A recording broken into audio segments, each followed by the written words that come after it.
How to draw a cupcake sure to be fun, don't you think? We'll review how to draw a cylinder with 2 parallel lines, 2 smile lines, and then that top line. The cupcake's just a variation on that with 2 slanted lines for the cupcake paper, and then the smile lines are going to be zigzag with some lines that go up and down to look like the pleats in that paper.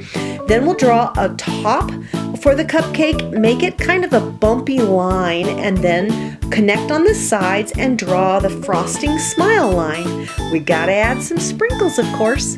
Want to make it a birthday cupcake? We're going to put a candle on top.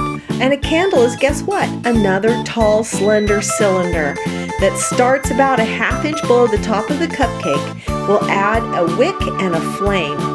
Pretend like there is a light source to the upper right so that it's going to come down on the cupcake, and you're going to shade with the side of your pencil on the left-hand side of the cupcake. Draw your tabletop and a cast shadow as well, and have a little bit of fun with your fingers smudging it. I like that part. There you have it. How to draw a cupcake. You did it. Good job. Come to welcometananas.com for more tutorials on how to draw and other fun crafts.